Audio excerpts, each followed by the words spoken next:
आपल्या पूर्ण भारतामध्ये 108 ज्योतिर्लिंग आहेत. त्यातली मुख्य जी ज्योतिर्लिंग आहेत ती 12 आहेत. सगळीकडे चराचरामध्ये परमेश्वर आहेच आहे, पण ज्योतिर्लिंगांच्या ठिकाणी तो विशेष रूपाने आहे. म्हणजे एक्स्ट्राची पॉवर. हा, तर मग त्या ठिकाणी येणाऱ्या सगळ्या भाविकांच्या इच्छा पूर्ण होणे किंवा दर्शनामात्राने भगवंताच्या दर्शनाने केवळ सगळ्या पापांचा नाश होणे किंवा असीम भगवंताची शिवकृपा. तर ह्या शिवतत्वामध्ये काय खास आहे की जेणेकरून शिवजी तुम्हाला म्हणजे थोडं जरी तुम्ही काम केलं किंवा थोडी जरी त्यांची आराधना केली तरी ते पटकन प्रसन्न होतात? म्हणजे याचा संदर्भ आपण कसा लावू शकतो? म्हणजे लवकरात लवकर प्रसन्न होणारी देवता आशुतोष नावावरूनच त्याचं फळ आपल्याला सिद्ध होतं.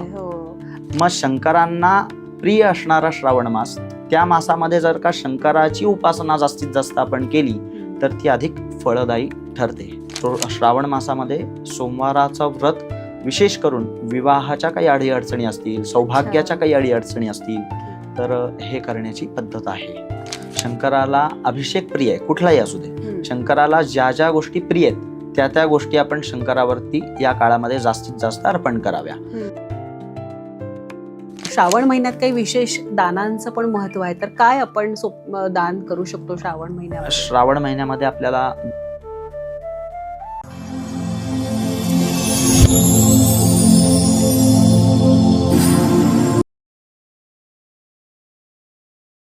नमस्कार, मी अनुष्का. आजच्या एपिसोडमध्ये आपल्या सगळ्यांचं खूप मनापासून स्वागत करते.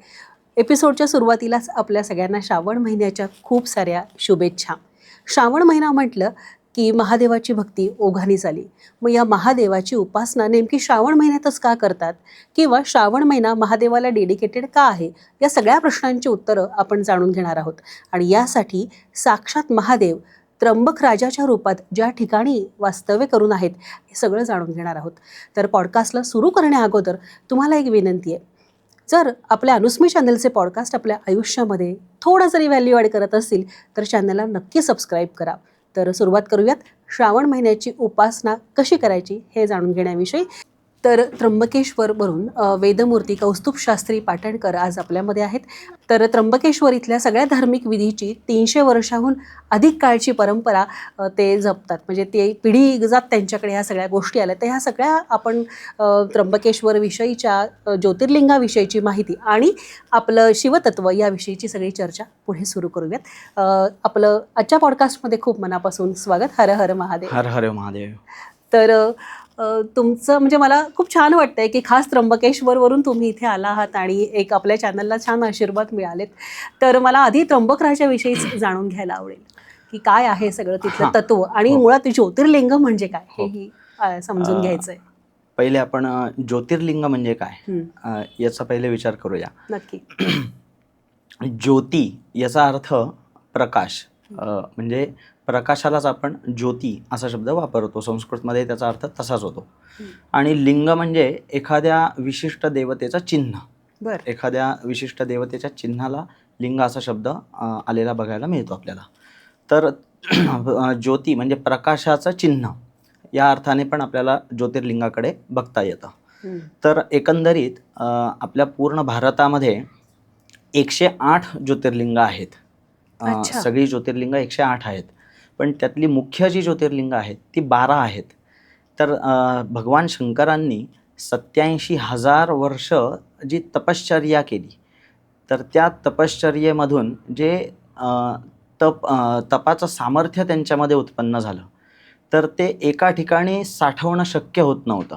कारण ते या सृष्टीच्या दृष्टीने भयावह होतं. आपल्या सगळ्यांसाठी ते हितावह नव्हतं. म्हणून भगवान शंकरांनी जे तपश्चर्येच्या माध्यमातून जे तपस्तेज तयार केलेलं होतं, तर ते त्यांनी एकंदरीत 12 ठिकाणी विभागलेलं आहे. आणि त्या 12 विभागांनाच आपण 12 ज्योतिर्लिंग असं म्हणतो. मुळात आपल्याला सगळ्या संत वाङ्मयामध्ये वगैरे अशी शिकवण मिळते की जळी स्थळी काष्टी पाषाणी सगळीकडेच चराचरामध्ये तो परमेश्वर हा व्यापलेला आहे. बरोबर. मग 12 ज्योतिर्लिंगांचं असं काय महत्व आहे? जर का तो सगळीचकडे तुमच्यात आहे, माझ्यात आहे, या सगळ्या स्थूल सृष्टीमध्ये तो आत्ता विराजमान आहे, असं म्हणतात की अत्यतिष्ठत दशांगुलम, म्हणजे ही सगळी सृष्टी व्यापून तो 10 अंगुल शिल्लक राहिलेला आहे. अच्छा. मग आता असं जर का असताना जर का सगळीचकडे परमेश्वर हा व्यापलेला असताना मग या 12 ज्योतिर्लिंगांचं असं काय महत्व आहे? तर त्याकरता एक विशेष शास्त्राच्या परिभाषेमध्ये आपल्याला उत्तर शोधता येतं. एक साधारण व्यवहारातलं उदाहरण जर का आपण विचारात घेतलं तर आपल्याला लगेच माझा म्हणण्याचा ओघ लक्षात येईल. आता वायू सगळीकडे आहे, सगळ्या वातावरणामध्ये वायू आहेच आहे सगळीकडे. पण जेव्हा आपल्याला गरम होतं, आपण कुठे जाऊन आल्यानंतर दमलो, गरम होतं किंवा घाम यायला लागतो, तर मग आपण काय करतो, तर विशिष्ट पंखा किंवा AC असं लावतो. म्हणजे अशा वेळेला आपण वातावरणात जरी वायू असला तरी सुद्धा त्यावेळेला मात्र आपण विशेष वायूची उपाययोजना शोधतो. आपण विशेष पंखा वगैरे लावून, AC वगैरे लावून आपल्याला जो काही त्रास होत असतो तो दूर करतो. मग हीच सेम कन्सेप्ट ज्योतिर्लिंगांच्या बद्दल सुद्धा आपल्याला बघता येते. म्हणजे सगळीकडे चराचरामध्ये परमेश्वर आहेच आहे, पण ज्योतिर्लिंगांच्या ठिकाणी तो विशेष रूपाने आहे. याच्याकरता एक शास्त्रीय परिभाषेमध्ये एक सिद्धांत सांगितला जातो, सत्कार्यवादाचा सिद्धांत असं त्याला म्हणतात. सत्कार्यवादाचा सिद्धांत काय सांगतो, तर जी गोष्ट जिथून उत्पन्न होते ती गोष्ट त्या ठिकाणी पहिलेपासून असतेच, ती तिथे पहिलेपासून असते म्हणूनच ती उत्पन्न होते. आता हे शास्त्रीय परिभाषेत माझं बोलणं झालं, पण याला व्यवहारामधलं जर का उदाहरण आपल्याला दिलं तर आपल्याला चटकन लक्षात येईल. जसं मातीपासून घट तयार होतो, बरोबर आहे, तर मातीपासून घट तयार होतो, पण तो कसा, तर शास्त्रीय परिभाषा असं म्हणते की मातीमध्ये घट होताच म्हणून तो तयार झाला. नाही तर मग तसं जर का हे समीकरण जर का लावलं नाही तर मग वाळूपासून पण घट तयार व्हायला पाहिजे, लाकडापासून पण घट तयार व्हायला पाहिजे, असं होत नाही. मातीपासूनच घट तयार का होतो, तर मातीत तो घट होताच, फक्त त्याला कुंभाराने आकार दिला.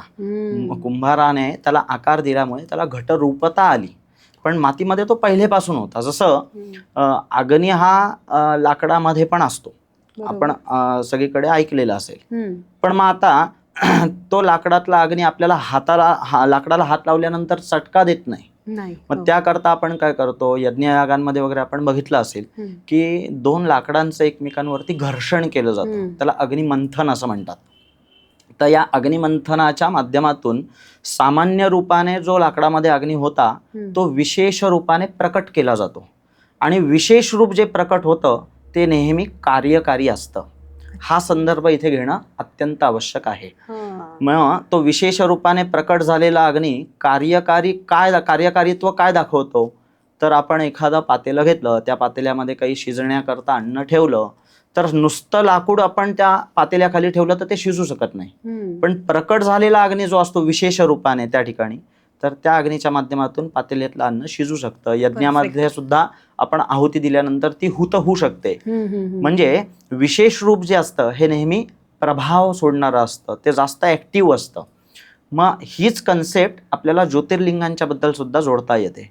आता आपण दुधापासून तूप बनवतो, मग आता सत्कार्यवादाच्या सिद्धांतानुसार हे समीकरण इथे पण आपल्याला जोडता येईल की दुधामध्ये तूप आहेच आहे, पण जे काम तूप करू शकतं ते दूध करू शकणार नाही. त्याच्याकरता तुपाचीच उपयुक्तता आवश्यक असते.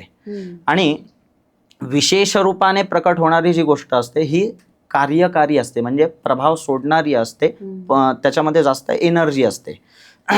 तर मग ज्योतिर्लिंगांच्या ठिकाणी सुद्धा हे विशेष रूपाने प्राकट्य असल्यामुळे हे कार्यकारी रूप आहे भगवंताचं.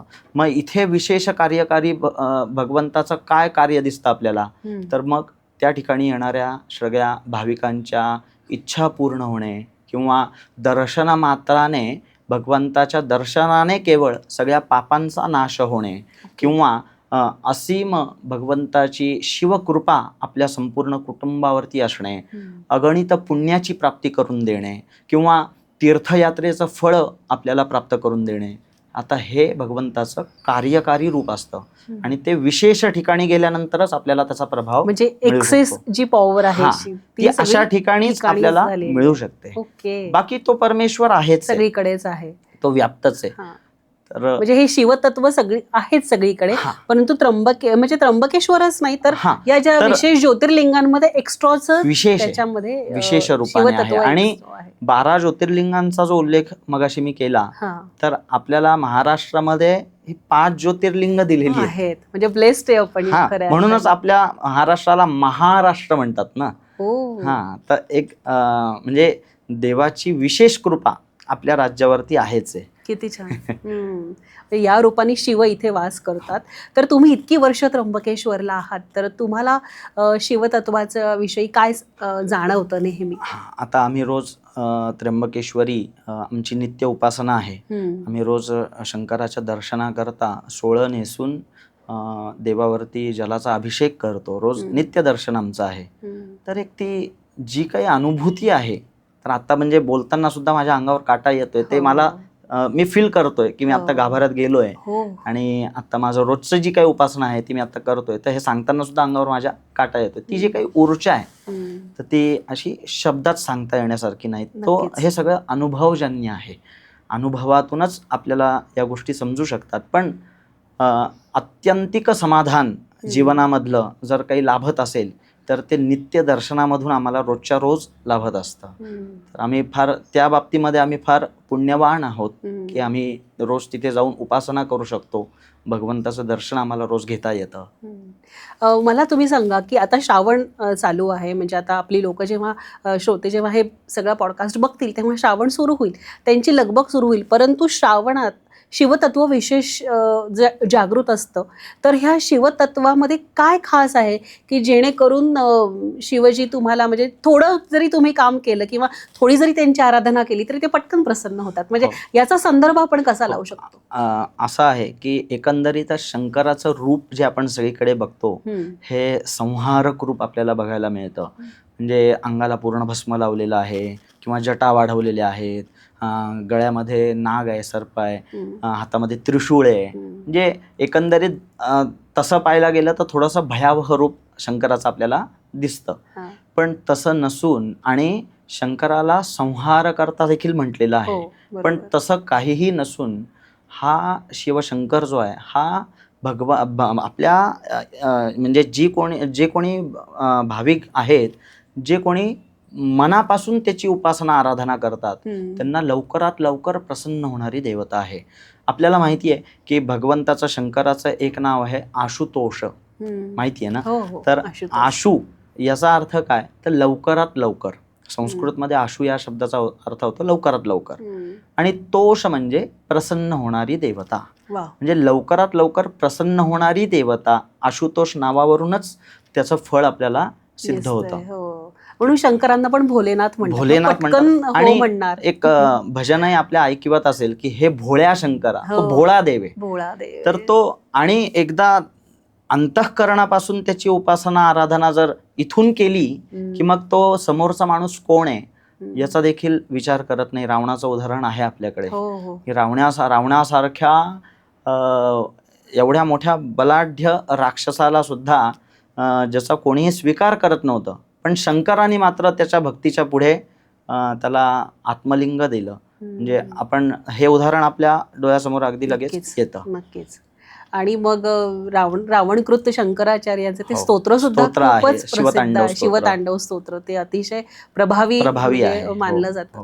पण आता मला सांगा की शिवाची उपासना तुम्ही आता म्हणताय की ती उपासना केल्यानंतर वैराग्य आणि शिवतत्व असं काही आहे का? नाही, असं या सगळ्या आपल्याला ऐकीव गोष्टी असतात, पण असं अजिबात नाहीये. आता आम्ही रोज शंकराची उपासना करतो, पण आम्ही आमच्या प्रपंचामध्ये सुद्धा, व्यवहारामध्ये सुद्धा तेवढेच ऍक्टिव्ह आहोत. मग आम्ही जर का त्याच्याच भूमीमध्ये राहतो आणि शिवशंकराचीच रोज आराधना उपासना करतो, तर मग आम्हाला तसं काही दिसत नाही. असं नाही की एक प्रॅक्टिकल नॉलेज आपल्याला त्याच्यातून घेणं आवश्यक असतं. या सगळ्या धार्मिक कार्यांच्या माध्यमातून अंतःकरणाची शुद्धी होते, हे मात्र निश्चित आहे. एवढंच. तर आता श्रावण आहे आणि शिव, ह्या दोन्हीचं समीकरण अगदी जुळून येतं की श्रावणामध्ये विशेष तत्वाने शिवाची आराधना केली जाते. त्याच्या मागे काय कारण आहे? म्हणजे याच्याकरता साधारण 2-3 कारणं बघितली जातात. पहिला एक विचार याच्याकरता असा पुराणांमध्ये बघायला मिळतो की समुद्र मंथन जेव्हा झालं होतं तर त्या समुद्र मंथनाच्या माध्यमातून हलाहल विषही तिथून निघालेलं होतं. पण मग ते विष आपल्या सगळ्यांकरता अपायकारक होतं. आपल्याला ते आपल्या सृष्टीकरता, आपल्या सगळ्या मानव जीवनाकरता अतिशय घातक होतं. पण मग त्याचा स्वीकार करायला कोणी तयार नव्हतं. तर भगवान शंकरांनी ते हलाहल विष प्राशन केलं आणि ते कंठामध्ये धारण केलं, म्हणूनच आपण त्याला नीलकंठ असं म्हणतो. तर ते शंकराने हलाहल विष प्राशन केल्यानंतर भगवान शंकरांच्या शरीरामध्ये अतिशय मोठ्या प्रमाणामध्ये दाह व्हायला सुरुवात झाली. मग तो दाह शमन होण्याकरता, दाह शांत होण्याकरता सगळ्या देवांनी, सगळ्या ऋषीजनांनी भगवान शंकरावरती जलाचा वगैरे अभिषेक केला आणि शंकरावरती बिल्वार्चन केलं. तर हे जे सगळं घडलं, तो जो काळ आहे तो श्रावण मासाचा काळ आहे. म्हणून श्रावण मासामध्ये शंकराची आराधना करण्याचं जास्त महत्त्व आहे. दुसरा एक भाग, शंकराला स्वतःलाच श्रावण मास अत्यंत प्रिय आहे. जसं भगवान विष्णूंना मार्गशीर्ष मास जास्त प्रिय आहे, मासानाम मार्गशीर्षोस्मी असं भगवान विष्णू सांगतात. तसंच शंकरांना हा श्रावण मास अत्यंत प्रिय आहे. मग शंकरांना प्रिय असणारा श्रावण मास, त्या मासामध्ये जर का शंकराची उपासना जास्तीत जास्त आपण केली तर ती अधिक फळदायी ठरते. एक आणखीन तार्किक अर्थ याच्यामधून असाही जोडता येतो की देवशयनी एकादशीनी होते. देवशयनी एकादशीला भगवान विष्णू योग निद्रेमध्ये जातात. मग असं म्हटलं जातं की त्या कार्यामधला, म्हणजे या सृष्टीचं चलनवलन हे करण्याकरता म्हणून पृथ्वीचा जो काही कार्यभाग आहे हा भगवान शंकरांकडे त्या काळामध्ये असतो, सोपवला जातो. तर म्हणून या काळामध्ये शंकराची उपासना जास्तीत जास्त करावी. आणखीन एक उदाहरण याच्याकरता एक पुराणामध्ये गोष्ट बघायला मिळते की माता पार्वतीने शंकरांना पतिस्वरूप आपल्याला हे लाभावेत म्हणून शंकराची आराधना केली होती. त्या सोमवाराचं व्रत जे आहे श्रावण मासामधलं, ते व्रत माता पार्वतीने केलं होतं आणि त्या व्रताला प्रसन्न होऊन भगवान शंकरांनी पार्वतीला पत्नी म्हणून स्वीकारलं आणि म्हणून तेव्हापासून श्रावण मासामध्ये सोमवाराचं व्रत विशेष करून विवाहाच्या काही अडीअडचणी असतील, सौभाग्याच्या काही अडीअडचणी असतील तर हे करण्याची पद्धत आहे. अच्छा. आणि म्हणून त्यांना सोमनाथ म्हणून ते सौराष्ट्रात सुद्धा त्या नावाने प्रचलित आहेत. म्हणजे सौराष्ट्री सोमनाथांचे. करेक्ट. खूपच छान. म्हणजे हा पुराणातल्या गोष्टी तुम्हाला खूप काही शिकवून जातात ना. अगदी म्हणजे श्रावण महिना धार्मिकतेकडे जातो किंवा तुमची व्रतवैकल्य, यामुळे तो सहज तुम्ही परमेश्वरालाही प्राप्त करू शकता आणि तुमची प्रगती, आध्यात्मिक प्रगती सुद्धा श्रावण महिन्यात खूप प्रभावी पद्धतीने पुढे जाऊ शकते. हे आपल्याला हे जे सगळं आपल्या धर्मशास्त्रामध्ये मिळालं तर हे सगळं आपल्या ऋषीमुनींच्या कृपेमुळे मिळालेलं आहे. कारण आपल्या सगळ्या धर्मशास्त्रामध्ये श्रुतींमध्ये उच्चार सांगितलेला आहे. आपण वेदमंत्र ऐकतो त्याच्यात उच्चार सांगितलेला आहे. स्मृतींमध्ये त्याचा विचार सांगितलेला आहे की या मंत्राचा अर्थ काय होतो, हा मंत्र कशासाठी घ्यावा, असा सगळा विचार स्मृतींमध्ये सांगितलेला आहे. बरोबर. त्याच्यानंतर पुराणांमध्ये या सगळ्याचा सदाचार सांगितलेला आहे की आचरण कसं करावं, या सगळ्याच्या माध्यमातून आपल्याला पण काहीतरी उदाहरण मिळायला हवं म्हणून त्याच्यामध्ये सदाचार सांगितलेला आहे. आणि संत वाङ्मयामध्ये मात्र या सगळ्याचा साक्षात्कार सांगितलेला आहे. अशी ही सगळी सांगड अतिशय उत्कृष्ट आपल्याला ऋषीजनांनी घालून दिलेली आहे. खरंय. ज्या त्या महिन्याचं जे ते महत्व आहे तर ते त्या महिन्यात ती आचार पद्धती आपण आज इतके वर्ष सांभाळतो आहोत आणि हा ठेवा आपल्यापर्यंत पोहोचवला, हा केवळ आणि केवळ आपल्या ऋषीमुनींची आणि संत वाङ्मयाची आपल्यावरती कृपा आहे. म्हणूनच आहे. तर पुन्हा आपण शिवतत्वाकडे जाऊयात. तर शिवतत्वाच्या अनुषंगाने आपण बघतो की महादेवाची पूजा ही लिंगाच्या स्वरूपात केली जाते. तर मग आपण पिक्चरमध्ये किंवा ह्याच्यामध्ये जेव्हा महादेवाचं चित्र बघतो तेव्हा ते असे ध्यानस्थ बसलेले असतात आणि मग इथे लिंगाच्या स्वरूपात पूजा होते, त्यामागे नेमकं काय आहे? त्याच्याकरता लिंग म्हणजे आपण मगाशी बघितलं की लिंग म्हणजे चिन्ह, एका विशिष्ट देवतेचं वगैरे चिन्ह. मेदिनी कोश नावाचा एक ग्रंथ आहे, त्याच्यामध्ये सुद्धा या चिन्ह म्हणजे या शिवलिंगाबद्दलची माहिती आलेली आहे. पण मग त्याच्यातही हेच म्हटलेलं आहे की शिवलिंग म्हणजे एखाद्या विशिष्ट देवतेचं चिन्ह, शिवमूर्तीचं चिन्ह, त्याची ओळख थोडक्यात. आणि लिंग पुराण म्हणून जे आपल्याकडे आहे त्याच्यामध्ये याचा सखोल विचार आपल्याला बघायला मिळतो. लिंग पुराणामध्ये असं सांगितलेलं आहे की शंकराची जी पिंडी असते त्याचा खालचा जो भाग असतो तो भगवान ब्रह्माचा सांगितलेला आहे. अच्छा. त्यानंतर त्या लिंगाचा मधला भाग जो आहे हा विष्णूचा सांगितलेला आहे. आणि वरचा जो भाग आहे एकदम वरचा म्हणजे शिवलिंगाच्या वरचा निमुळता भाग जो असतो तो म्हणजे आपण जिथे बिल्वपत्र वाहतो तो, अच्छा. तर तो भगवान शंकरांचा सांगितलेला आहे. आणि जिथून पाणी वाहिल्यानंतर पाणी वाहतं त्याला प्रणालिका असं म्हणतात. जिथून पाणी पायाकडच्या बाजूने जातं तर तिकडे माता पार्वतीचं स्थानही सांगितलेलं आहे. असं हे स्वरूप शिवलिंगाचं बघायला मिळतं. आपण सुरुवातीला जो विचार केला होता की अनन्यसाधारण ऊर्जा भगवान शंकराने जी तयार केली तपस्तेजामध्ये, तर ती ऊर्जा विशिष्ट शिवलिंगाचा जो आकार असतो त्या आकारामध्ये प्रिझर्व होऊ शकते, साठवता येऊ शकते, असं एक त्याच्यामागे संशोधन आहे. कारण एक आपल्या व्यवहारामध्ये सुद्धा आपण बघितलं की अणुऊर्जा प्रकल्प जे असतात तर त्या अणुऊर्जा प्रकल्पांचा सुद्धा आकार जो असतो हा विशिष्ट तुम्हाला शिवलिंगाच्या सारखेच डोम असतात तिथे. का कारण, याचं कारण काय, तर ती ऊर्जा तिथे प्रिझर्व करण्याची शक्ती निर्माण होते तशा आकारामुळे. तर त्या आकाराला ते महत्व आहे. याच्याकरता एक महाभारतामध्ये पण कथा येते. एकदा द्रोण पर्वत जे महाभारतामध्ये येऊन गेलं तर त्या द्रोण पर्वतामध्ये ही महाभारतातली कथा आपल्याला बघता येते. एकदा अश्वत्थामा व्याकुळ होऊन उदास मनाने महर्षी व्यासांकडे जातात आणि ते म्हणतात की अशी काय जादू आहे कृष्णार्जुनांकडे की माझं कुठलंही शस्त्र अस्त्र त्यांच्यावरती प्रभाव टाकत नाहीये, सगळं निष्फळच होत आहे, मी काहीही केलं तरी त्याच्यात यशच येत नाहीये, असं काय माझ्या बाबतीत घडतंय. तर तेव्हा भगवान व्यास, महर्षी व्यास त्यांना सांगतात की कृष्णार्जुनाने पूर्वीच्या जन्मी अत्यंत शिवाची आराधना केलेली आहे. कृष्णार्जुन हे पूर्वीच्या जन्मी नरनारायणाच्या रूपामध्ये होते, पण त्यांनी भगवान शंकरांची अत्यंत उपासना केलेली आहे. पण आणि तूही केली आहे, म्हणजे द्रोणाचार्य अश्वत्थामाने पण ती उपासना केलेली आहे. पण त्यांचं म्हणणं असं असतं की कृष्णार्जुनाजीने जी उपासना केली ती शिवलिंगाची केलेली आहे आणि तू जी उपासना केली ही शिवमूर्तीची केलेली आहे.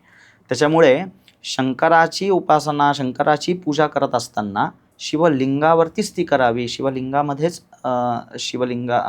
भगवान शंकराचं तत्व हे मोठ्या प्रमाणामध्ये विराजित असतं आणि मग ती भगवंताची असीम कृपा आपल्याला शिवलिंगाच्या पूजनातून प्राप्त होत असते. मूर्तीपूजा ज्या सुरू झाल्या ह्या इसवी सन 5व्या शतकापासून साधारण 13व्या शतकापर्यंतचा जो काळ आहे हा पुराणांचा अभिवृद्धीचा काळ मानला जातो. 5वं शतक ते 13वं शतक. तर या काळामध्ये विशेष करून मूर्तीपूजा या सुरू झाल्या, वेगळ्या वेगळ्या मूर्तींचे शोध लागले. तर मग आणि पुराणांमध्ये त्याची वर्णनं येतात, मूर्तीचं स्वरूप कसं आहे, हा देव कसा दिसतो, त्याच्या हातात काय आहे. तर त्या सगळ्या वर्णनांनुसार त्या मूर्ती तयार झाल्या. पण शंकर तत्व जे आहे हे मात्र शिवलिंगात जास्त मोठ्या प्रमाणामध्ये प्रभावित असतं. म्हणजे आता आपल्यासारखे सर्वसामान्य जे लोक आहेत त्यांनी सगळ्यांनी शंकराची पूजा ही लिंग स्वरूपात जिथे आहे, महादेवाची पिंडी जिथे आहे तिथे तुम्ही ती पूजा करू शकता. हा, म्हणजे मूर्तीची करू नये असं नाही, पण जे विशेष महत्व आहे ते म्हणजे आपल्याला जो काही लाभ व्हायला हवा जास्तीत जास्त हा शिवलिंगाच्या ठिकाणी असतो. नक्कीच.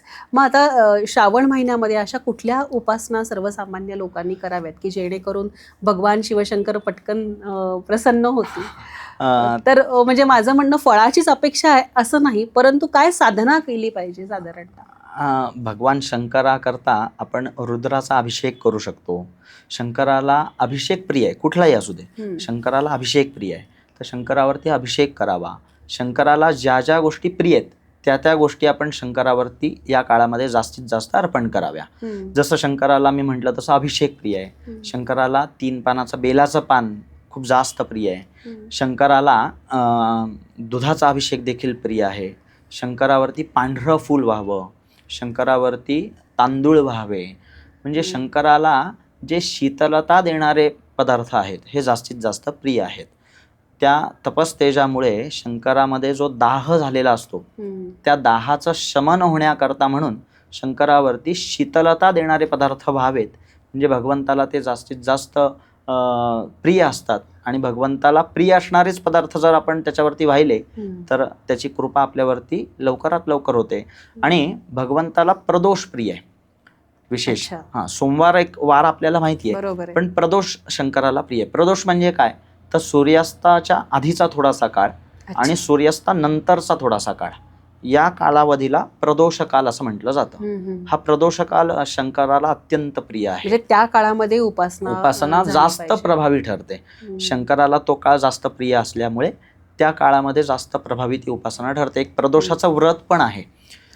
तर स्कंद पुराणामध्ये एक छोटीशी कथा येते या संबंधामध्ये, या प्रदोष व्रताबद्दल. एकदा एक गरीब ब्राह्मण स्त्री असते, ती तिच्या मुलाला घेऊन गावागावांमध्ये भिक्षाटनाला जाते. दारोदारी जाऊन ती भिक्षा मागून उदरनिर्वाह करत असते. तर एके दिवशी तिला वाटेमध्ये एक लहान बालक रडताना दिसतो. तर ती त्याच्याजवळ जाते आणि विचारपूस करते की का रडतोयस, काय झालं. तर तो त्याची पूर्ण हकीकत तिला सांगतो. तो बालक जो असतो हा राजकुमार असतो, धर्मगुप्त असतो, पण शत्रूंनी त्यांचं राज्य हिरावून घेतलेलं असतं आणि त्याच्या वडिलांना वगैरे म्हणजे त्या राजाला सुद्धा ते शत्रू घेऊन गेलेले असतात. आणि हा राजकुमार जो असतो तो एकटाच राहिलेला असतो. तर तो व्याकुळ होऊन तिथे बिचारा रडत असतो. तर ती ब्राह्मण स्त्री त्याला हे सगळं विचारल्यानंतर, हे सगळं ऐकल्यानंतर तिला पण त्याच्याविषयी थोडी दया येते आणि मग ती असं ठरवते की आपल्या मुलाला जसं आपण आता सांभाळतो आहोत तसंच आपण याही मुलाला पदरात घेऊ आणि याही मुलाचा आपण सांभाळ करू, असं ठरवून ती दोन्ही मुलांना घेऊन रोज भिक्षाटनाला जात असे. तर एके दिवशी ती शांडिल्य मुनींच्या आश्रमामध्ये भिक्षा घ्यायला जाते. तर त्या ठिकाणी तिच्याबद्दलची झालेली सगळी हकीकत, तिच्यावर आलेलं दारिद्र्य किंवा त्या मुलाबद्दल झालेल्या सगळ्या गोष्टी असं ती ब्राह्मण स्त्री त्या शांडिल्य मुनींना सुद्धा सांगते. शांडिल्य मुनी या सगळ्यातून बाहेर येण्याकरता, या दारिद्र्यातून बाहेर येण्याकरता तू प्रदोषाचं व्रत कर असा उपाय तिला सांगतात. मग ते कसं करावं वगैरे हे सगळं तिला सांगतात. मग त्या दिवसापासून ती स्त्री आणि ती दोन्ही मुलं असे ते तिघही जण प्रदोषाचं व्रत मोठ्या श्रद्धेने आणि भक्तिभावाने करायला सुरुवात करतात. ते प्रदोषाचं व्रत सुरू केल्यानंतर कालांतराने तो जो धर्मगुप्त असतो, राजकुमार जो असतो, तो मोठा होतो. मग तो एके दिवशी असाच वनामध्ये अन्नाच्या शोधामध्ये फिरत असताना तिथे त्याला एक राजकन्या भेटते. ती गंधर्व राजाची मुलगी असते, तिचं नाव अंशमती. तर त्या राजकन्येचं आणि या राजकुमाराचं एकमेकांवरती प्रेम जडतं. मग राजा गंधर्व या दोघांचाही विवाह लावून देतात. मग गंधर्व राजाची जी सगळी यंत्रणा असते, त्याचं जे काही राज्य असतं, त्या सगळ्याचा उपयोग करून हा धर्मगुप्त आपलं गेलेलं राज्य पुन्हा एकदा जिंकतो. आणि मग ते राज्य जिंकल्यानंतर तिथे तो राजा म्हणून पुन्हा विराजित होतो. आणि मग त्या ठिकाणी तो परत त्या स्त्रीला आणि त्या मुलाला असं दोघांनाही घेऊन जातो आणि मग ते तिथे आनंदाने आणि सगळ्या वैभवाचा आनंद घेत घेत जगतात. तर एकेकाळी जे दारिद्र्य आलेलं असतं ते या प्रदोषाच्या व्रताच्या प्रभावामुळे त्यांना पुन्हा एकदा त्यांचं वैभव मिळाल्यासारखं होतं. असं प्रदोषाचं महत्त्व फार मोठ्या प्रमाणात सांगितलं जातं. आणि शंकराला प्रदोष प्रिय आहे. त्याच्यामुळे श्रावण मासामध्ये शिवोपासना करत असताना जे जे उपचार शंकराला प्रिय आहेत ते जास्तीत जास्त आपण शंकरावरती व्हावेत. तर या शिवाची जी उपासना आहे, म्हणजे आता आपण श्रावणाच्या अनुषंगाने करणारच आहोत, तर ही पूजा नेमकी कशा पद्धतीने केली पाहिजे, काय रुटीन असलं पाहिजे भक्तांचं याच्यात? प्रश्न खूप छान तुम्ही आत्ता विचारलेला आहे. तर याचं उत्तर मला थोडंसं व्यापक द्यायचं आहे. कुठलीही पूजा, म्हणजे आता शंकराचा आपला विषय आहे, पण कुठलीही एकंदरीतच पूजा करत असताना ती पूजा शुद्ध अंतःकरणाने आपण करायला हवी. आपला जो भाव असतो हा त्या प्रतिमेपुरतं मर्यादित न ठेवता आपला भाव त्या प्रतिमेयापाशी जायला हवा. आपल्याला धर्मशास्त्राने असं सांगितलेलं आहे. पूजांचे वेगवेगळे प्रकार आहेत, ते आपल्याला शोधता येतात की षोडशोपचार पूजा आहे, पंचोपचार पूजा आहे, त्याच्यानंतर पुष्पपूजा आहे, असे वेगवेगळे प्रकार पूजांबद्दल सांगितलेले आहेत. पण या सगळ्या पूजांच्या प्रकारांमधून मानसपूजा ही सर्वश्रेष्ठ सांगितलेली आहे. आणि भगवान शंकरांचा आपला विषय सुरू आहे, तर या भगवान शंकरांच्याच मानसपूजेबद्दल शंकराचार्यांनी एक खूप छान स्तोत्र रचलेलं आहे. रत्नैः कल्पितमासनं हिमाचलै, हे आपण ऐकतो म्हणतो. तर हे अतिशय उत्कृष्ट स्तोत्र शंकराचार्यांनी आपल्याला सांगितलं. पण याच्यात एक प्रश्न असा पडतो की शंकराचार्यांचं जे कार्य आहे हे तर सगळं अद्वैत वेदांतावरती आहे. म्हणजे ब्रह्मसत्यं जगन्मिथ्या जीवो ब्रह्मैव नापरः हा उपदेश शंकराचार्यांनी सगळीकडे दिलेला आहे. म्हणजे जीव आणि शिव एकच आहे हे शंकराचार्यांनी सगळीकडे सांगितलं. आणि शंकराचार्यांनीच मूर्तीपूजा पण सुरू केली. म्हणजे हा थोडासा विरोधाभास वाटतो की एकीकडे ते सांगतात की सगळ्यामध्ये देव व्यापलेला आहे, तुम्ही मूर्तीपर्यंत फक्त अडकू नका, आणि एकीकडे शंकराचार्यांनीच मूर्तीपूजा पण सुरू केली. तर हा भाव आपण त्यांचा याच्यात लक्षात घेणं आवश्यक आहे. कोणतंही काम करत असताना, कुठली उपासना करत असताना एकदम निर्गुणाची उपासना आपल्याला करता येऊ शकत नाही. सगुणाकडून निर्गुणाकडे आपला प्रवास होत असतो. सगुणाकडून निर्गुणाकडे आपला प्रवास होत असतो. त्याच्यामुळे आपण देखील पूजाविधी सगळे करत असताना केवळ त्या मूर्तीपर्यंत सीमित न राहता त्या मूर्तीच्या पलीकडे असलेलं जे तत्व असतं त्या तत्वापर्यंत पोहोचणं आवश्यक असतं. जसं आता अक्षर जे असतात अ आ इ किंवा ABCD, आता मी समजा साधारण प्रश्न तुम्हालाच इथे आता विचारला की अक्षर साकार आहेत का निराकार आहेत, तुम्ही काय सांगाल मला? साकार आहेत, बरोबर आहे. पण आता मी अ आ इ किंवा ABCD असं म्हणतोय, याचा आकार मला आता तुम्ही सांगा, दिसतोय का कुठे? नाही दिसत आहे. म्हणजेच अक्षर निराकार आहेत. आपण शाळेमध्ये, बालवाडीमध्ये, पहिली दुसरीमध्ये जे शिकलो ते त्या वयोगटापुरतं मर्यादित होतं. आपण जे अ आ इ शिकलो हे त्या वयापुरतं मर्यादित होतं. पण आपण जसे मोठे होत गेलो, 10वी-12वी पर्यंत आलो, तेव्हा आपण अ आ इचा विचार नाही करत बसलो. म्हणजे अक्षराचं ज्ञान ग्रहण केलं आपण फक्त साकार रूपामध्ये, आणि मग नंतर एकदा ते ज्ञान ग्रहण केल्यानंतर आपण ते नेहमी वापरत असताना निराकार स्वरूपामध्येच वापरत असतो. मग हीच कॉन्सेप्ट इथे आपल्याला कुठल्याही धार्मिक पूजेमध्ये सुद्धा लक्षात ठेवणं आवश्यक असतं. त्या पूजेच्या बरोबरच त्या मूर्तीच्या तत्वाकडे आपण आकर्षित होणं आवश्यक आहे. प्रतिमेयाची नुसती पूजा न करता, प्रतिमेची पूजा न करता प्रतिमेयाकडे आपण आकृष्ट होणं आवश्यक असतं. आता एक उदाहरण जर का तुम्हाला द्यायचं ठरलं तर समजा आता तुम्ही एखाद्या सोनाराकडे गेलात एखादा दागिना घेऊन, तर तो सोनार जो असतो त्या दागिन्याच्या आकारामध्ये अडकत नाही. दागिना किती चोख आहे, सोनं किती चोख आहे, किंवा त्या सोन्याचं वजन किती आहे, याच्यामध्ये त्याचा व्यवहार अडलेला असतो. त्याचा आकार कसा आहे, तो किती छान कोरीव केला आहे, नक्षीदार आहे, हे तो काही बघत नाही. खूप मोठी गोष्ट आहे तुम्ही सांगताय. तसंच कुठलीही पूजा करत असताना त्या पूजेच्या उपचारामध्ये फक्त न अडकता त्या पूजेच्या पलीकडे, त्या देवतेच्या पलीकडे जे तत्व आहे त्या तत्वापर्यंत आपली श्रद्धा पोहोचणं हे आवश्यक असतं. आपण एखाद्या डॉक्टरचं जरी उदाहरण घेतलं तरी आपल्याला याच्यामध्ये विचार करता येईल. एखाद्या डॉक्टरकडे आपण गेल्यानंतर आपल्याला कितीही वेदना होत असल्या तरी आपल्या वेदनेमध्ये डॉक्टर अडकताना दिसत नाही. डॉक्टरांचं काम करणार, त्यांना इंजेक्शन द्यायची गरज पडली तर ते इंजेक्शन देणार, त्यांना एखादं ऑपरेशन करण्याची गरज पडली तर ते ऑपरेशन करणार. वेदना आपल्याला होतात पण त्या भावनेमध्ये ते अडकत नाहीत. तर हाच विचार आपण आपल्या या कार्यपद्धतीमध्ये, धार्मिक पूजांमध्ये सुद्धा ठेवणं आवश्यक असतं की आपण त्या मूर्तीमध्ये अडकायचं नाही. मूर्तीच्या पलीकडे असणारं जे तत्व आहे त्या तत्वापर्यंत आपली श्रद्धा ही पोहोचली पाहिजे, जेणेकरून भगवंताची कृपा ही निश्चितपणे लवकरात लवकर होऊ शकते. खूपच छान, म्हणजे अगदी पटलं हे सगळं.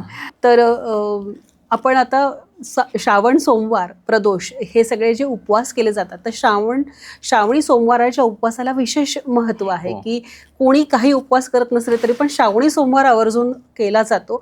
तर त्याचं महत्त्व थोडक्यात सांगा, आणि हा शास्त्रोक्त पद्धतीने हा उपवास कसा केला पाहिजे किंवा कसा अपेक्षित आहे, आणि त्या दिवशी काय विशेष साधना तुम्ही शिवतत्वाला आकृष्ट करून घेण्यासाठी केली पाहिजे? अगदी छान प्रश्न विचारलाय. उपवास या शब्दाचा जर का आपण संस्कृतमध्ये अर्थ शोधला तर उप म्हणजे जवळ आणि वास म्हणजे असणे म्हणजे सान्निध्यात असणे, म्हणजे देवाच्या जास्तीत जास्त जवळ आपण उपवासाच्या दिवशी असणे, याला म्हणायचं उपवास. पण खाण्याच्या विषयामध्ये जे बघितलं जातं उपवासाच्या दृष्टीने, तर हा अगदीच या कॉन्सेप्टची विरुद्धार्थी आपण सगळेजण वागतो आहोत. 20-21 पदार्थ उपवासाच्या दिवशी केले जातात. खरं म्हणजे निराहारी राहायला हवं, त्या दिवशी काहीही खायला नको. ज्याला निर्जली एकादशी म्हणतात, तर निर्जला एकादशी ही कायम करायला हवी. उपवास म्हणजे अशाच प्रकारचं वर्तन असणं अपेक्षित असतं. पण आपण जे आजकाल उपवास असला की बाहेर हॉटेलांमधून बोर्ड लावलेले असतात की उपवासाची मिसळ इथे मिळेल, स्पेशल थाळी. तर ही त्या कॉन्सेप्टची उलट अर्थी थट्टा उडवल्यासारखं आहे. तसं अपेक्षित नाहीये. उपवास म्हणजे त्या देवतेच्या जास्तीत जास्त आपण जवळ असणे आणि त्या देवतेची त्या दिवशी आपण पूर्ण वेळ उपासना करणे, याला म्हणायचं उपवास. त्या दिवशी निराहारी असणं आवश्यक असतं आणि आपल्या धर्मशास्त्राने कोणाचीही अडवणूक केलेली नाहीये. म्हणजे प्रत्येकाला निराहारी राहणं काही शक्य नसतं ना आजकाल. प्रत्येकाला प्रकृतीची साथ असते असंही नाही. बरोबर. म्हणून त्याला एक म्हणजे काही वाटा सोडलेल्या आहेत की ज्याला अशी प्रकृतीची साथ नाही आहे, तर अशा लोकांनी अकृष्टपच्छ खावं. असा अकृष्टपच्छ जे असतं त्याचं ग्रहण करावं. याचा अर्थ काय, तर शब्द वेगळा आहे. नांगर न लावता पिकवलेलं जे अन्न असतं हे उपवासाच्या दिवशी ग्रहण केलेलं चालतं. त्यामुळे आपण जे सेवन करतो आत्ता पदार्थ, ह्याचा पण तुम्ही विचार केला तर नांगर न लावता ते पिकवलेले पदार्थ असतात. पण ते सुद्धा ज्यांना शक्य नाही अशांकरता, आणि ज्यांना शक्य नाही त्यांनी सुद्धा देहधारणेपुरतं त्याचं ग्रहण करावं. म्हणजे उपवासाची थाळी तयार करू नये, देहधारणेपुरतं तेवढं फक्त त्याचं ग्रहण करावं. कारण एखाद्या दिवशी आपण काहीही अन्न ग्रहण न करणे, याला आजकालचं मॉडर्न सायन्स सुद्धा मान्यता देतं. कारण एक मॉडर्न सायन्सच्या दृष्टीने विचार याचा जर का केला, तर निराहारी जर का आपण राहिलो तर आपली बॉडी डिटॉक्स होते, डायजेस्टिव्ह सिस्टीमला थोडंसं काय शांती मिळते. आणि कॅन्सर सारख्या आजारावरती हा रामबाण उपाय सांगितला जातो की काहीही न खाणं, न खाता राहणं हे कॅन्सर सारख्या आजारावरती प्रभावी कारण म्हणून आजकाल पुढे आलेलं आहे. कारण त्या ज्या पेशी असतात त्या पेशी मग वाढत नाही, कॅन्सरच्या पेशी. त्याच्यामुळे मॉडर्न सायन्सशी सुद्धा आपले जे काही रीतिरिवाज आलेले आहेत हे साधर्म्य साधणारे आहेत. तर याच्यातून आपण हे मुख्य लक्षात घेणं आवश्यक आहे की उपवासाच्या दिवशी त्या देवतेच्या जास्तीत जास्त सान्निध्यात असणं आणि त्या देवतेचीच विशेष करून उपासना आपण करणं. ओके. मग आता शिवतत्वासाठी आपण काय उपासना, म्हणजे स्पेशल काही मंत्र आहेत किंवा काय करू शकतो? शंकराचा महामृत्युंजय मंत्र आहे किंवा ओम नमः शिवाय हा मंत्र आहे. आपण या सगळ्याचं पठण नित्य करू शकतो. म्हणजे उपासनेत कोणता मंत्र आपण घेतला पाहिजे? तर ओम विरहित नुसतं नमः शिवाय या मंत्राचा पंचाक्षरी मंत्र आहे. या मंत्राचा जप केला तरी सुद्धा चालतं. बिल्वार्चन शंकरावरती करावं. शंकराला शिवमहिम्न स्तोत्र खूप प्रिय आहे, पुष्पदंतांनी रचलेलं आहे, तर त्याचं पठण आपण नित्य करावं. शिवतांडव स्तोत्र आहे, तर ते देखील आपण म्हणू शकतो. शंकराला मी मगा म्हटलं तसं अभिषेक प्रिय आहे, तर अभिषेक करता येतो. लघुरुद्र शंकरावरती करावा. श्रावण आणि लघुरुद्राचं खूप आहे. खूप मोठं. प्रत्येकाला ते सोमवारीच हवं असतं, परंतु अख्खा श्रावण महिनाच पूर्ण शंकराचा आहे, असं काही नाही की सोमवारच पाहिजे. तर लघुरुद्र पण भगवान शंकराला अत्यंत प्रिय आहे. जसं ऋग्वेदामध्ये विशिष्ट देवतेला उद्देशून आलेले जे वेदमंत्र आहेत त्या वेदमंत्रांच्या समूहाला सूक्त असं म्हटलं जातं. तसंच कृष्ण यजुर्वेदामध्ये एखाद्या विशिष्ट देवतेला उद्देशून आलेला जो मंत्र विभाग असतो त्याला प्रश्न असं म्हटलं जातं. तर रुद्र प्रश्न असा तो खरा मंत्र विभाग कृष्ण यजुर्वेदामध्ये आलेला आहे. तर हा शंकराला अत्यंत प्रिय आहे. ह्याच्यात काय सांगितलेलं आहे, तर शंकराची वेगवेगळी नावं त्याच्यामध्ये घेतलेली आहेत. म्हणजे ऋषींना भगवान शंकर ज्या ज्या रूपात दिसले, मग त्याच्यात वर्णन अगदी कुंभार, लोहार, अगदी चोरामध्ये सुद्धा भगवान शंकर त्यांना दिसले. तर ज्या ज्या रूपात त्यांना भगवान शंकर दिसले त्या त्या सगळ्या रूपांचं वर्णन त्या रुद्राध्यायामध्ये नमकामध्ये बघायला मिळतं. नमक आणि चमक. तर चमकामध्ये मात्र आपल्या इच्छा मागितलेल्या आहेत. मला हे दे, मला ते दे, च मे असं सारखं त्याच्यात सारखं त्याच्यात येतं. करेक्ट. तर या सगळ्या इच्छा देवाकडे मागितलेल्या आहेत. 11 नमक आणि त्या 11 नमकांच्या नंतर एक चमक असं म्हटलं की एक आवर्तन म्हटल्यासारखं होतं. मग अशी 11 आवर्तन म्हणत गेलं की रुद्र एकादशिनी होते. त्याला आजकाल अपभ्रंशाने रुद्र एकादशनी म्हणतात, पण खरं नाव त्याचं रुद्र एकादशिनी. मग आता हे 11 एकादशिनी म्हणजे ही एक एकादशिनी झाली की एक लघुरुद्र करायचा जर का असेल तर मग 11 एकादशिनी करायला हव्या. मग ही रुद्राची संख्या होते 121. मग 121 आवर्तनं झाली की तो लघुरुद्र झाला. मग आता याच्यात पुढे टप्प्याटप्प्याने वाढ होते. समजा महारुद्र करायचं असेल तर 121 गुणिले परत 11 म्हणजे मग ते त्याची संख्या होते साधारण 1331. मग त्याच्यामध्ये पुढे आणखीन वाढ करायची असेल तर मग महारुद्रानंतर परत महारुद्र म्हणजे असे 11 महारुद्र म्हणजे एक अतिरुद्र होतो.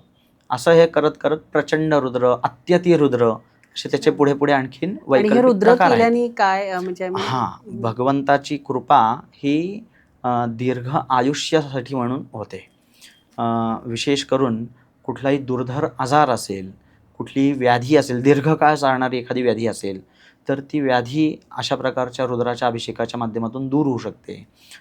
मृत्यूचं भय असेल किंवा अपमृत्यूचं भय असेल तर ते देखील रुद्राच्या आशीर्वादाने दूर होऊ शकतं. असे वेगळे वेगळे आशीर्वाद रूपी फळं या रुद्राच्या अनुष्ठानाच्या माध्यमातून मिळतात. पण याच्यामध्ये एक विचार आपण असा लक्षात घ्यायला हवा की काहीतरी फळाची प्राप्ती होणार आहे म्हणूनच आपण ते करावं असंही नाहीये. नक्कीच भगवंताची नुसती कृपा असावी म्हणून सुद्धा अशा प्रकारचे अनुष्ठान आपण करायला काही हरकत नाही. जसं नुसतं डोकं दुखतंय म्हणून सॅरिडॉन घेतली पाहिजे असा विचार न करता डोकं दुखूच नाहीये म्हणून काहीतरी आपण विचार केला तर ते जास्त उपयुक्त असतं. तसंच निष्काम कर्म देखील करणं आवश्यक असतं. म्हणजे कुठली कामना नाही, त्याला पौष्टिक कर्म असं म्हणतात. म्हणजे काहीतरी मिळावं म्हणूनच काहीतरी केलं पाहिजे असं काही नाहीये. नुसती त्या भगवंताची कृपा आपल्यावरती असावी, आपल्या वास्तूवरती त्याची कृपा असावी. वास्तूमध्ये काही दोष असतील तर ते सगळे दूर व्हावेत. त्याच्यानंतर काही ग्रह दोष असतील तर सगळे दूर व्हावेत. आणि हे सगळं जरी असलं तरी सुद्धा बाकी काहीही मागणं नाही, तुझी नुसती कृपा आमच्या परिवारावरती असू दे, सेवा करायला मिळू बस. देत, हा एक भाव आहे. तर आजकाल आपण कोविडच्या कालावधीमध्ये एक शब्द बऱ्याच वेळेला ऐकला की इम्युनिटी बुस्टर. तर अशा पद्धतीची इम्युनिटी बुस्टरची ही उपासना सुद्धा आपल्याला करता येऊ शकते. नक्कीच. आणि श्रावण महिन्यात काही विशेष दानांचं पण महत्व आहे, तर काय आपण दान करू शकतो श्रावण महिन्यामध्ये? श्रावण महिन्यामध्ये आपल्याला धान्य दान करता येऊ शकतं. त्याच्यानंतर वस्त्र दान करता येतं. वस्त्रांमध्ये पांढऱ्या रंगाचं वस्त्र विशेष दान करण्याचं पुण्य आहे. त्याच्यानंतर एखादा धातू आपल्याला दान करता येऊ शकतो. अशा पद्धतीची दान सुद्धा आपण दान करू शकतो या कालावधीमध्ये. बरोबर आहे. अन्नदान आणि या सगळ्या गोष्टी आपण ओघाने करतोच, म्हणजे सगळ्या गोष्टी येतात त्यामध्ये.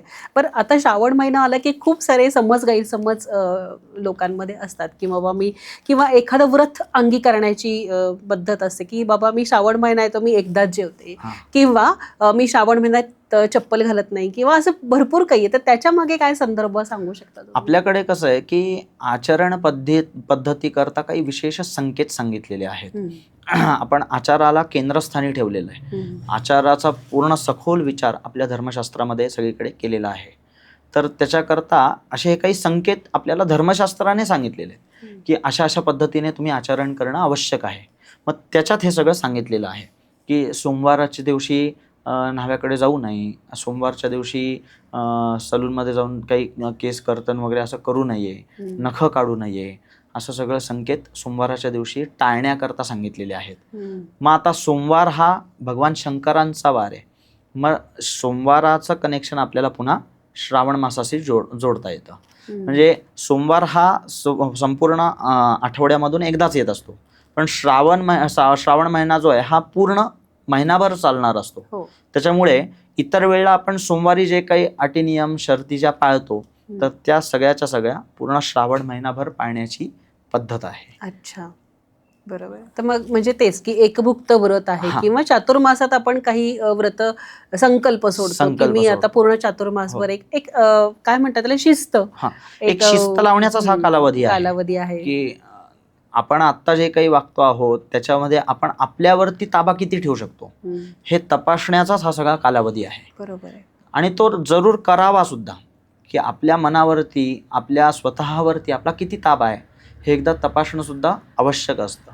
नाही तर नित्य व्यवहारामध्ये आपण कधीही या गोष्टींकडे बघणार नाही. आपल्याला स्वतःकडे बघायला वेळ मिळत नाही पहिली गोष्ट.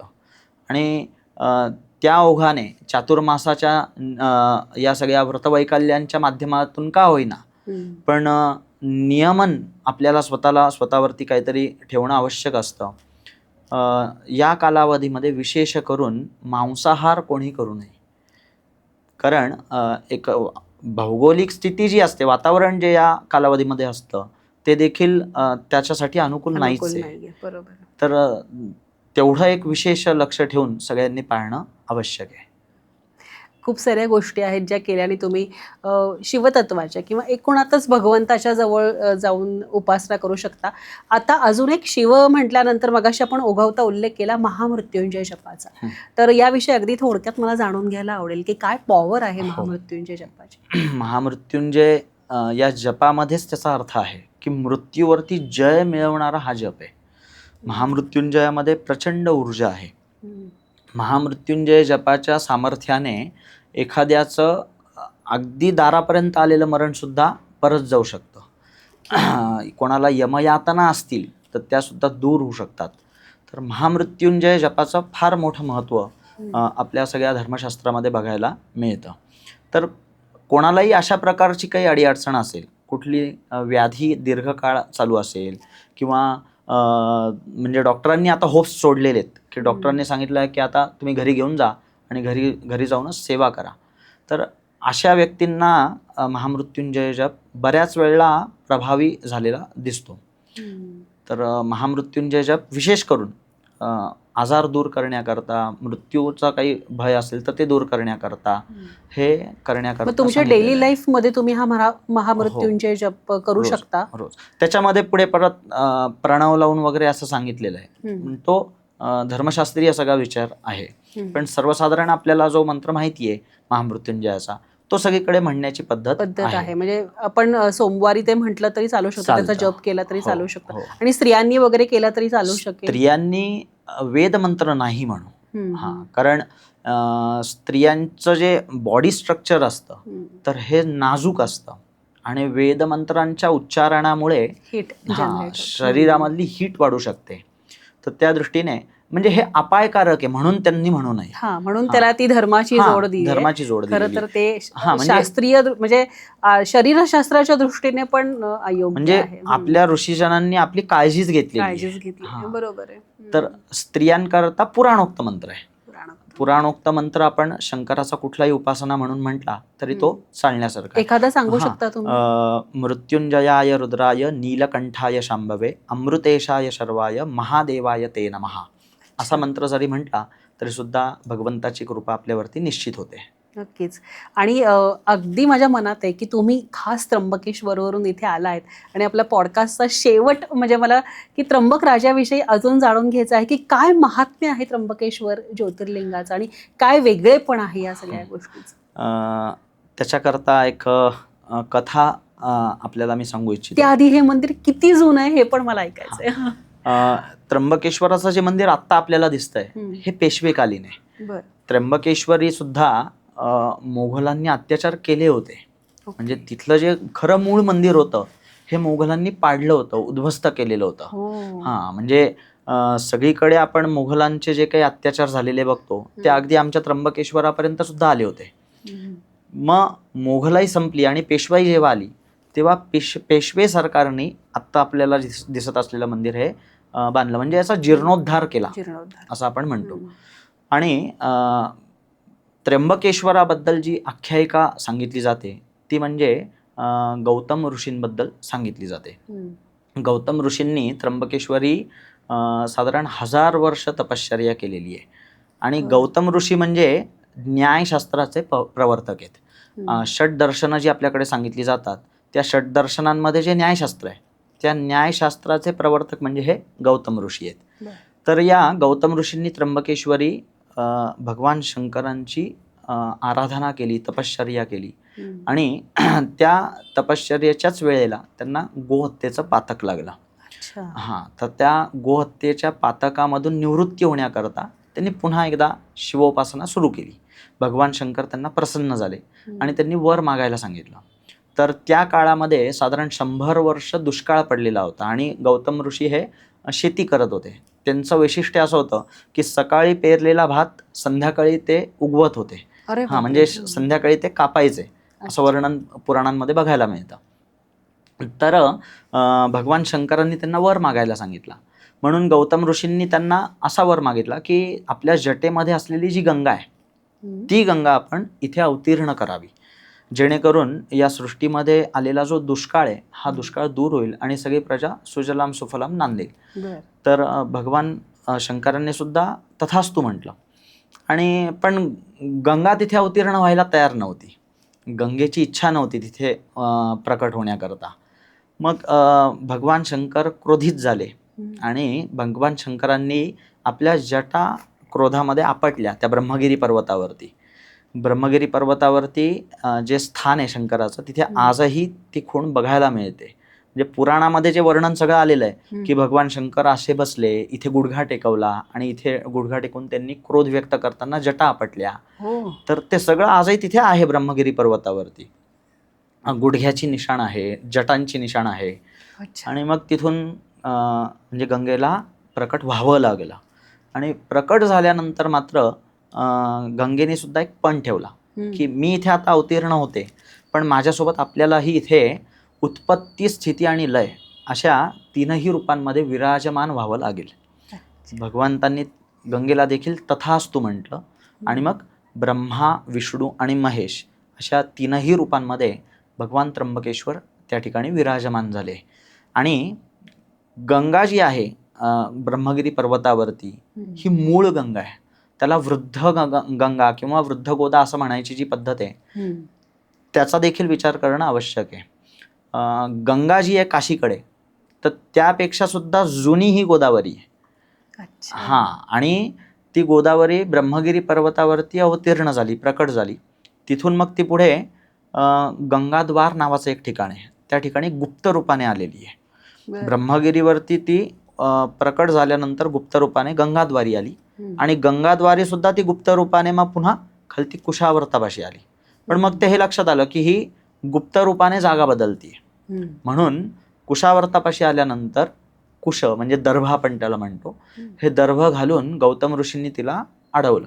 म्हणूनच तिथे असलेल्या कुंडाला कुशावर्त कुंड असं म्हणतात. त्या कुशांनी तिला आवरण केलं आणि ती तिथे सीमित केली. आणि मग त्या ठिकाणी गौतम महर्षींनी परत तपश्चर्या केली, स्नान संध्या इत्यादी सगळं कर्म केलं. त्याच्यामुळे त्या प्रभावामुळे, त्या गंगेच्या स्नानाच्या प्रभावामुळे त्यांना जे गोहत्येचं पातक लागलेलं होतं ते दूर झालं. आणि शिवाय ती जी गाय मेली होती, म्हणजे ज्या गायीमुळे गोहत्येचं पातक लागलेलं होतं, ती गाय सुद्धा तिथे जिवंत झाली. आणि मग तिथूनच त्याला गोदावरी, गाय जिवंत झाली ना, ती गोदावरी असं नाव तिथून पडलं. आणि मग ही गोदावरी तिथून पुढे नाशिकच्या दिशेने मग ती दक्षिण वाहिनी होते आणि मग ती राजमहेंद्रीला समुद्राला जाऊन मिळते. तर एकंदरीत त्र्यंबकेश्वराचं जे महात्म्य म्हणून आपण बघायला हवं, हे अनन्यसाधारण महत्त्व आहे.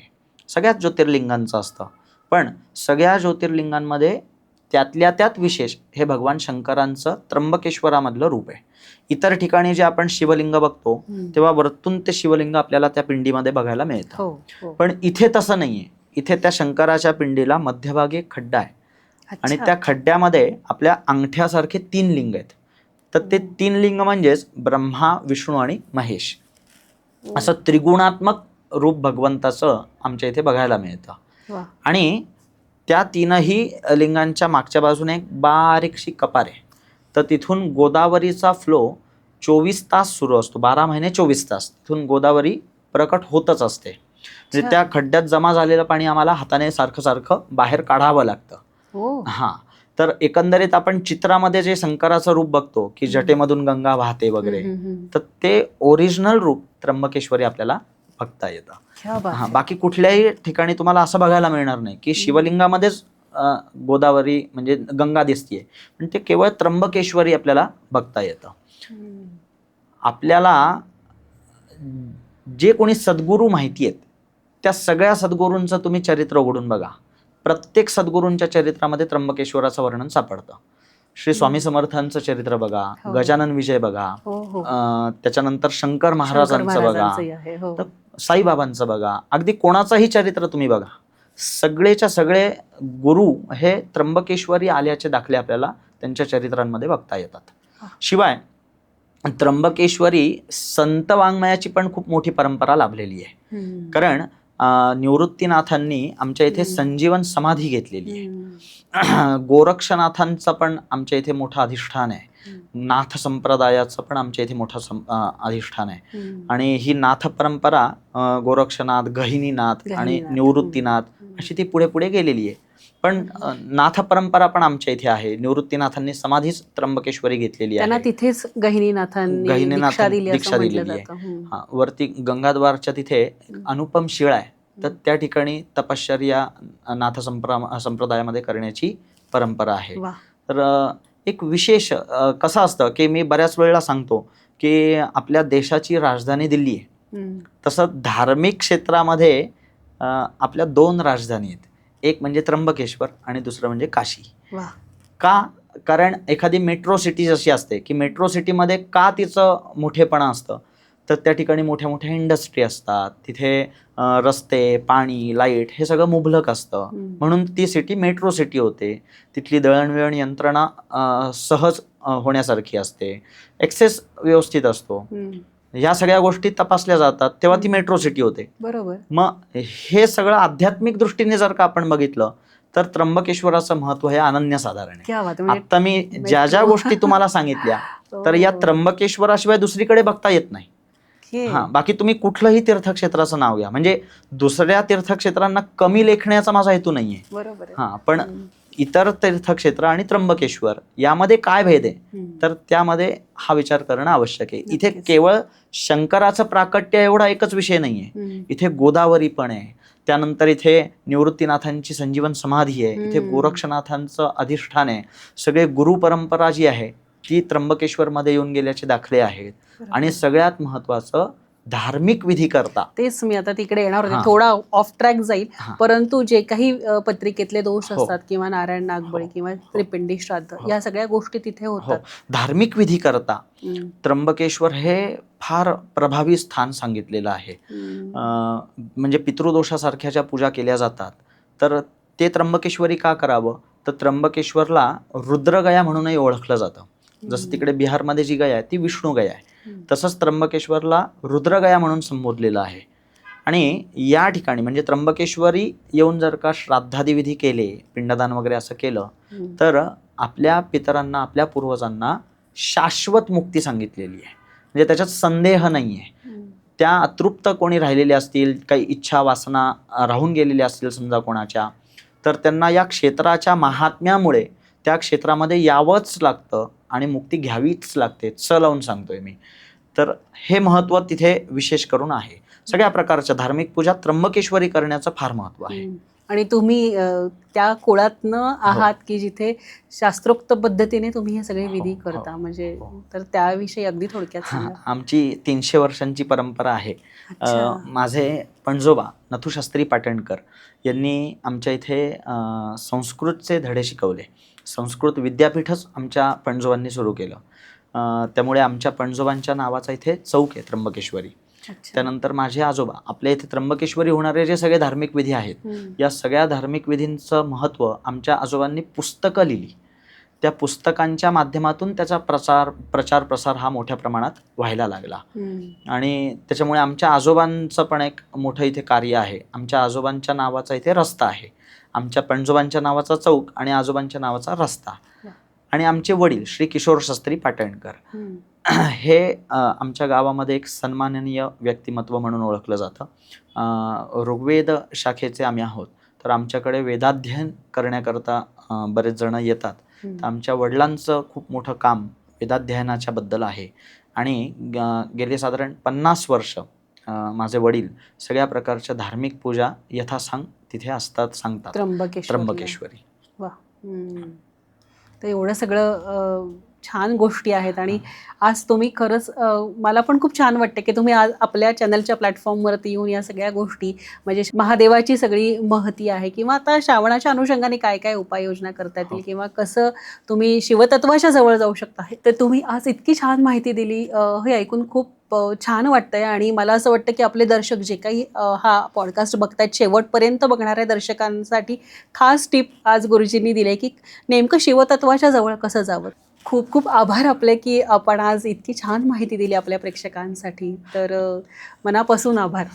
मी पण आपल्या या अनुस्मी चॅनलचे आभार व्यक्त करतो आणि अशा प्रकारे शिवोपासना मला तुम्ही इथे मांडण्याकरता म्हणून आमंत्रित केलं त्याकरता आपले धन्यवाद.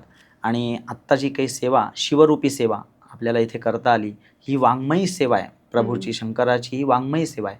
तर ही वाङ्मयी सेवा आपण सगळ्यांनी मिळून आपले सबस्क्रायबर जे सगळे आहेत हे सगळे सबस्क्रायबर आपण मिळून ही भगवान शिवाच्या चरणावरती अर्पित करूया. एक श्लोक मी याकरता म्हणतो आणि माझ्या वाणीला मी विराम देतो. इत्येषा वाङ्मयी पूजा श्रीमच्छंकरपादयोः अर्पिता तेन देवेश प्रीयतां मे सदा शिवः. नमः पार्वतीपतये हर हर महादेव.